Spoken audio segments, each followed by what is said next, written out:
Eddy current. मुझे ये बताइए कि यदि यहां मैग्नेटिक फील्ड हो,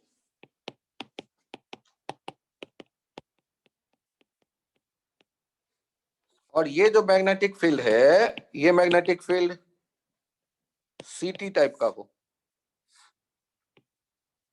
और इस जगह एक मेटालिक प्लेट रखा हुआ हो,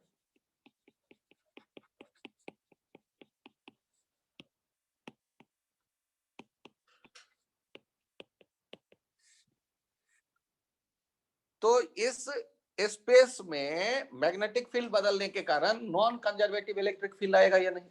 yes, और non conservative electric field closed loop बनाता है या नहीं? Field lines. तो हमने उसकी प्रॉपर्टी क्या देखी? Non conservative electric field lines कब आता है? जब स्पेस में मैग्नेटिक फील्ड बदले, और हमेशा वो क्लोज्ड लूप बनाता है मैग्नेटिक फील्ड के बदलने पर आने वाला इलेक्ट्रिक फील्ड लाइंस, और वो मैग्नेटिक फील्ड लाइंस को लपेटना चाहता है। वो जो क्लोज्ड लूप बनेगा, मैग्नेटिक फील्ड लाइन आसमान से जमीन की तरफ जा रहा है, तो हॉरिजॉन्टल आप लपेट में, आप हेलिकल नहीं कहकर इनको इस प्लेन के लिए तो सर्कुलर कह दो।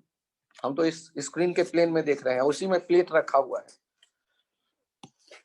तो होता क्या है कि प्लेट में देखो इनवर्ड वाले लाइन बढ़ रहे हैं, तो उसको कम करने के लिए anti clockwise electric field lines बनेंगे। तो ये एंटी क्लॉकवाइज जो इलेक्ट्रिक फील्ड लाइंस बनेंगे, तो जैसा लाइंस बनेगा वैसा उस पे जो इलेक्ट्रॉन उस लाइन पे होंगे वो कबड्डी खेलने लगेंगे, ड्रिफ्ट होने लगेंगे, तो यहाँ करंट बन जाएगा। और ये जो करंट इस मेटालिक प्लेट में अजीब अजीब शेप के लूप में जनरेट होता दिखता है हमें, उसे हम कहते हैं एडी करंट। उनका कोई फिक्स्ड शेप नहीं है, उनका कोई फिक्स्ड लूप का साइज नहीं है, लेकिन ये करंट क्यों बना वो फील कर रहे हो? क्योंकि स्पेस में मेटल होता या नहीं होता, यदि मैग्नेटिक फील्ड लाइंस बदले हैं तो वहां electric field lines non conservative वाला जनरेट होगा ही होगा। और यदि नॉन कंजर्वेटिव वाला फील्ड लाइंस जनरेट होगा तो बड़े आराम से हम कह सकते हैं कि वहां करंट भी होगा, और इस करंट को हम कहते हैं एडी करंट। और उसका डायरेक्शन लेंज लॉ डिसाइड करेगा। एंटी क्लॉकवाइज होने पर इनका जो मैग्नेटिक फील्ड लाइन बनेगा इंड्यूस्ड करंट का, वो अपवर्ड आ जाए। तो इनवर्ड वाले बढ़ रहे हैं तो अपवर्ड जनरेट करेगा। ये कोई कंफ्यूजन तो बताओ। अब ये सर, जो इलेक्ट्रिक, हाँ बोलो कृष्णा। सर ये फेल नहीं हुआ सर। अच्छा चलो मुझे ये बताओ कि मैग्नेटिक फील्ड बदल रहा है इस स्क्रीन पे। हाँ सर, बदल रहा है सर। तो यहाँ पर यदि एक मेटल का मैं रिंग रख दूं तो क्या होगा? ये काला रंग का रिंग है मेटल का, तो इसमें क्या होने वाला है? सर फ्लक्स चेंज होगा सर टाइम से। तो उसमें बताओ क्या इंड्यूस्ड करंट करंट आएगा? करंट आएगा सर। कैसे डायरेक्शन में आएगा? Sir length anti clockwise sir. ये जो करंट आया किसके कारण आया है? सर मैग्नेटिक फील्ड चेंज हो रही है ना, उसकी वजह और से। मैग्नेटिक फील्ड के चेंज होने पे वहां करंट इलेक्ट्रॉन पे क्या असर पड़ा? किसने वो करंट को, इलेक्ट्रॉन को ड्रिफ्ट करवाया? सर पोटेंशियल आ गया ना सर, फ्लक्स चेंज हो रहा है। ना वैसे मत सोचो, फिर नहीं दिखेगा। नॉन कंजर्वेटिव इलेक्ट्रिक फील्ड बना इस स्पेस में, जिसके कारण इलेक्ट्रॉन ड्रिफ्ट करने लगा, जिसके कारण वहां पोटेंशियल डिफरेंस है, जिसके कारण वहां करंट है। और पोटेंशियल डिफरेंस वर्ड नहीं बोल करके आप ये बोलोगे तो बेहतर रहेगा कि वहां पर नॉन कंजर्वेटिव इलेक्ट्रिक फील्ड बन गया है लूप उस मेटालिक रिंग में, और उसी के कारण उसके अपोजिट डायरेक्शन में, नॉन कंजर्वेटिव फील्ड के अपोजिट डायरेक्शन में इलेक्ट्रॉन ड्रिफ्ट करने लगेगा। फिर से समझाओ, ये करंट जो देखा आपने रिंग में, कैसे देखा? कैसे देखा? Sir non conservative electric field के अपोजिट मूव कर और रहा है non sir. Conservative electric field कैसा बनाता है? वो ओपन एंडेड होता है या वो लूप बनाता है? सर लूप बनाता है सर। अब मुझे ये बताओ, यदि यहाँ रिंग नहीं होता तो क्या तब भी मैग्नेटिक ये इलेक्ट्रिक फील्ड लाइंस बनते नॉन कंजर्वेटिव? लूप नहीं है मैग्नेटिक फील्ड मेटल का, नहीं होता था, नहीं बनते सर। क्यों नहीं बनते? क्योंकि इलेक्ट्रिक फील्ड बनने मैग्नेटिक के लिए क्या हमने ये कहा है कि मेटल का होना जरूरी है? करंट के लिए ना इलेक्ट्रॉन का ड्रिफ्ट होना जरूरी है। इलेक्ट्रिक फील्ड के बनने के लिए क्या मैंने कहा कोई मेटल का होना जरूरी है, या सीधे ये कहा कि स्पेस में यदि मैग्नेटिक फील्ड बदलेगा तो इलेक्ट्रिक फील्ड बनेगा ही बनेगा? क्या कहा हाँ मैंने? सर, तो बनेगा बताओ सर। कि यहाँ नॉन कंजर्वेटिव फील्ड बनेगा, फील्ड लाइंस बनेंगे या नहीं बनेंगे? बनेंगे सर। बनेंगे। और यदि नॉन कंजर्वेटिव फील्ड लाइन बनेंगे तो इनका शेप कैसा होगा या साइज कैसा होगा, इसके बारे में मैंने कोई खास बातें की है अभी तक? नहीं सर। यदि मैं आपको कहता कि सिलिंड्रिकल रीजन में मैग्नेटिक लाइन बदल रहा है तो सिमेट्री के कारण हो सकता है कि वहां सिलिंड्रिकल सर्कुलर ही हमें लूप दिखे, लेकिन यहाँ जब रीजन के बारे में मैंने कुछ नहीं कहा, स्वतंत्र कर दिया आपको और सीधे ये कहा कि स्पेस में केवल मैग्नेटिक फील्ड बदल रहा है, देखो तो नॉन कंजर्वेटिव फील्ड बनेगा जरूर, और वो जो बनेंगे वो मैग्नेटिक लाइन को लपेटता हुआ दिखेगा, और उनका शेप साइज क्या होगा उसका मुझे कोई अता पता नहीं है। वो बड़े शेप के हो सकते हैं, छोटे शेप के हो सकते हैं, टेढ़े शेप के हो सकते हैं, मेढ़े शेप के हो सकते हैं, कुछ भी हो सकते हैं। अब यदि स्पेस में गलती से मेटल का प्लेट आ जाए तो मेटल के प्लेट में जो कोई लूप बनता आएगा नॉन कंजर्वेटिव फील्ड का, उस लूप के लाइन पर जितने फ्री इलेक्ट्रॉन होंगे वो सारे ड्रिफ्ट करने लगेंगे या नहीं? ड्रिफ्ट करेंगे सर। और ड्रिफ्ट करेंगे तो वहां करंट दिखा या नहीं? जिसका शेप दिखा साइज हमें सर। कुछ नहीं पता। ये जो करंट बना दैट इज एडी करंट। और एडी करंट ये भी जूल्स हीटिंग इफेक्ट शो करता है, तो ध्यान रखिएगा कि एडी करंट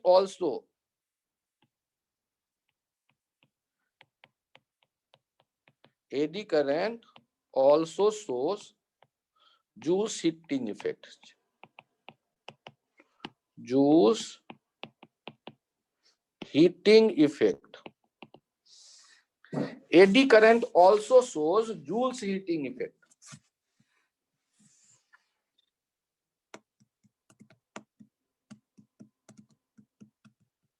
अब यहाँ एक एक्स्ट्रा पॉइंट आपके सामने आ गया कि एडी करंट जो है ये जूल्स हीटिंग इफेक्ट भी शो करता है। तो यदि मेटल के प्लेट को मैं रख दूं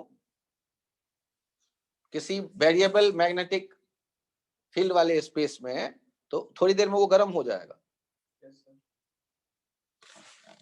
इसके अलावा ये आप देख ही रहे हैं, फॉलोज लेंज लॉ। तो लेंज लॉ फॉलोज करने का मतलब है कि जिस कारण से आएगा उसका विरोध करेगा। तो मैग्नेटिक लेविएटेड ट्रेन्स जो हैं, जो पटरियों से कुछ ऊपर चलती हैं, उनमें जो ब्रेकिंग होता है वो ब्रेकिंग एडी करंट कहीं ना कहीं उसमें रोल प्ले करता है। तो एडी करंट हमेशा हमारा दुश्मन ही होगा ऐसा नहीं सोच के हम ये करते हैं कि ये जो है लेंज लॉ फॉलो करता है, जूल्स हीटिंग इफेक्ट शो करता है, और लेंज लॉ मतलब ये अपोज करने वाला काम भी करता है, जिस कारण से आएगा उसी को अपोज करेगा।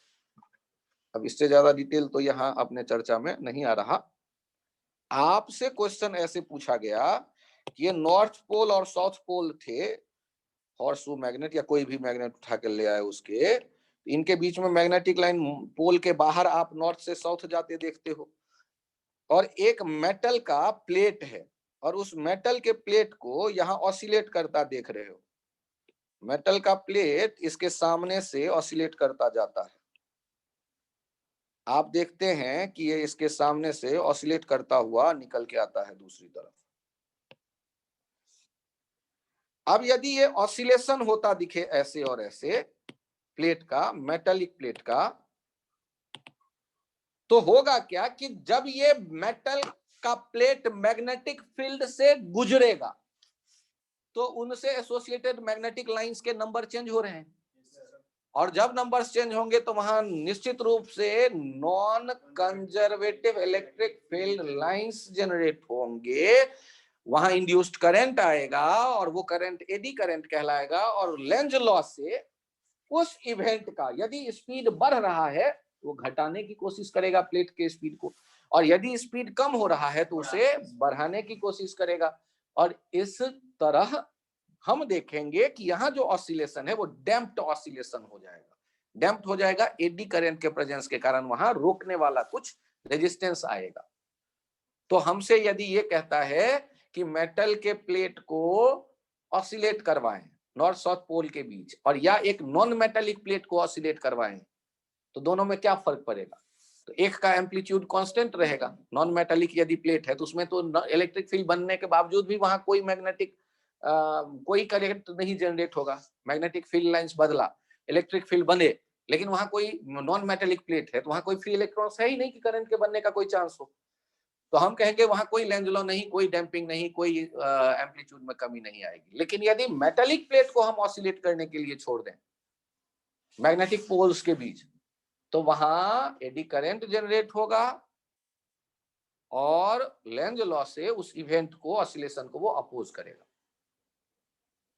और आप चाहते हैं कि लेंज लॉ से ये जो अपोज करने वाला फोर्स है इंड्यूस्ड करंट के कारण, एडी करंट के कारण, वो कम हो, तो क्या तरीका अपना सकते हैं?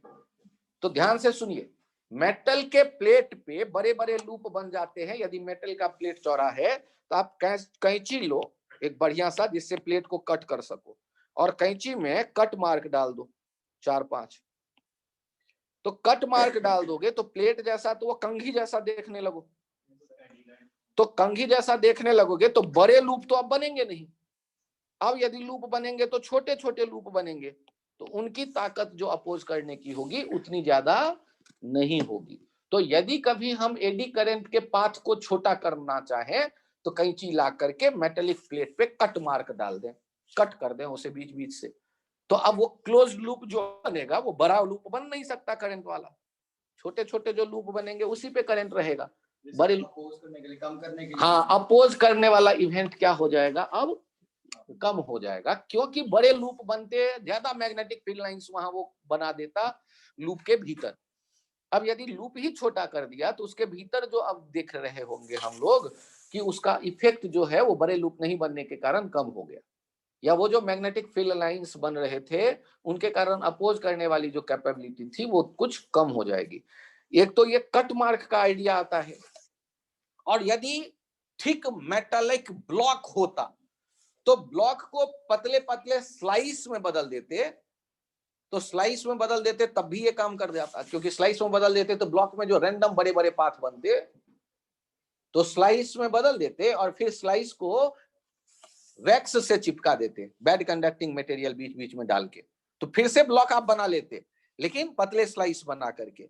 तो वहां पर वो बड़े लूप जो किसी 3D स्पेस में बनता वो नहीं बन पाएगा।